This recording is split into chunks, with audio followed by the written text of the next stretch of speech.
Hello, what's up mga tol? Ngayong araw na ito gagawa tayo ng magic mug. Ito yung paggawa sa atin ating regular customer. Ito muna at ating ili-layout.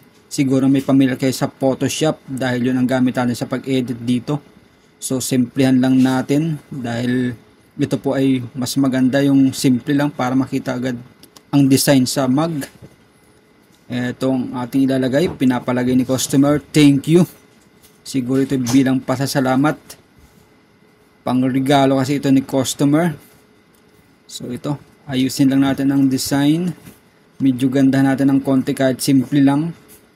Lagyan natin ang naka-faded na design na picture niya. So ito Photoshop ang ating gamit sa pag-edit dito. Ito nga pala yung ating gagamiting papel dito. Sublimation transfer paper. So ito ay pang sublimation lang. Pang mga bag. And then ito po yung ating printer, naka-sublimation ink din. So isa lang na natin yung papel dyan para ating i-print na to. Ito, naka-mirror nga pala ang pag-print dito. Then set sa A4 size. Yun, ito, i-print na natin yan. Dire-diretso ang ating paggawa dito sa magic mug. Ganito lang po ang paggawa ng magic mug. Sa mga hindi pa po nakakalam paano gawin ang magic mug, ganito lang yun mga tol. Eto na, natapos na natin i-print, kaya ngayon ikakat natin ito. Guguntingin natin yung saktong size lang ng picture. At ito yung ating ididikit ngayon sa pinaka-mug. Ito po yung ating magic mug. So sukat na sukat po yan. Lalagyan lang po natin ng masking tape. Masking tape lang po ang gamit ko dito sa pagdikit dito para pinaka-support niya para hindi matanggal mga tol. Okay. 4 na tape lang yan, kabilaan, 2. Yan. Diba?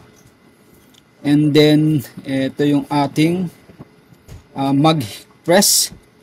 So, ino na natin. Hintayin lang natin makuha niya yung temperature. Ayan. So, salang na yan. Salang na natin yan. Nakuha na niya yung saktong init niya. Then, set natin to ng 60 seconds mga tol. Ayan.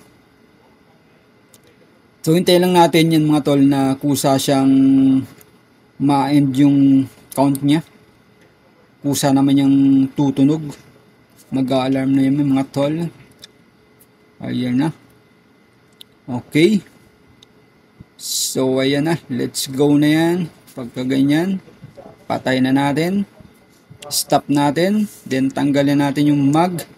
Ito na po yung magic mug. So kitang kita natin dyan yung picture na atin nilapat dahil mainit pa mga tol. Sobrang init ito, napakainit kapag ganitong bagong tanggal. Ayan o, kitang kita natin mga tol ang design na ating ginawa, nakalagay na sa magic mug. So mga tol, kapag malamig itong magic mug na to, makikita nyo lang dito black, then medyo malabo talaga yung picture nyan.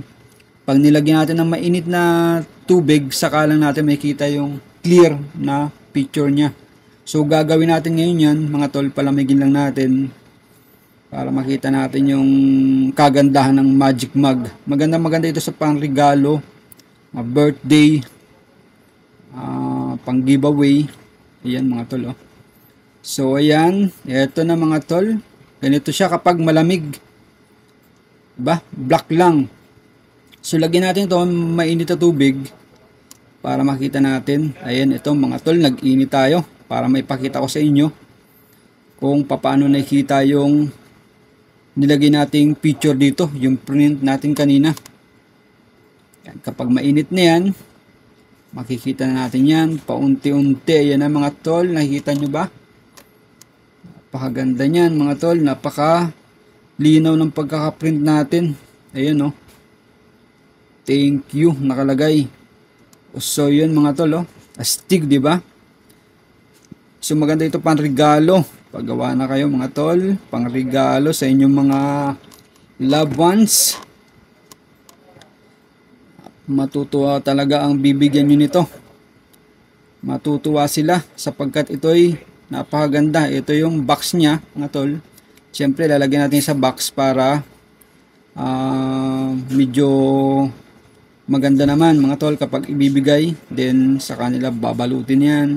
Siyempre nga panregalo. Ayan, ito yung mug box. So kadalasan ginagamit ko to yung sa mga hindi magic mug para kita yung konting design.